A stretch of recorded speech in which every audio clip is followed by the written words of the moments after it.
हरे कृष्णा। तो अक्षय तृतीया खत्म हो चुकी है, लेकिन हमारे जो कान्हा जी की चंदन सेवा है वो अभी खत्म नहीं हुई है, क्योंकि वो 21 डेज तक चलेगी। अगर गर्मी ज्यादा ही है तो आप उसको 30 डेज तक भी चला सकते हो। मतलब 21 डेज तक आपको कैसे सेवा करनी है वो मैं आपसे शेयर कर रही हूँ। तो कान्हा जी को आपको स्नान कराना है, फिर आपको उसके बाद कान्हा जी को चंदन का लेप लगाना है। ये चंदन मैंने पहले ही बनाकर रख लिया था, क्योंकि मुझे पता है 21 डेज तक कान्हा जी की चंदन सेवा करनी है। तो इस तरीके से आपको मस्तक पर चंदन लगा देना है, गालों पर भी लगा देना है, कान्हा जी के कमल चरणों पर भी लगा देना है और उनका भव्य श्रृंगार करना है। जो अक्षय तृतीया के दिन आपने चंदन लड्डू कान्हा जी के पास रखा था उसको इधर उधर वेस्ट मत कीजिएगा। वो कान्हा जी के चरणों का आशीर्वाद है, उसको आप गंगा या फिर यमुना के जल में उसको डिप करके घिसकर अपने मस्तक पर लगाना है। इससे प्रभु की कृपा आप पर बरसेगी और प्रभु आपसे बेहद प्रसन्न हो जाएंगे। ये जो 21 दिन की पूजा है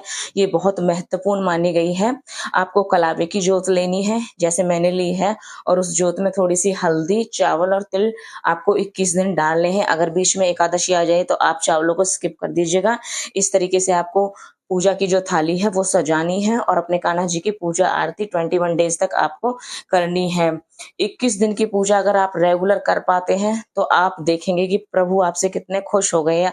आपको स्वप्न में भी दर्शन देंगे और आपको कान्हा जी को गर्मियों में जैसे कि ठंडी चीजों का ज्यादा मतलब यूज करना है, देना है उन्हें। और जैसे कि एसी, कूलर, पंखा ये सारी चीजें चला कर रखिए, क्योंकि गर्मी ज्यादा होने वाली है।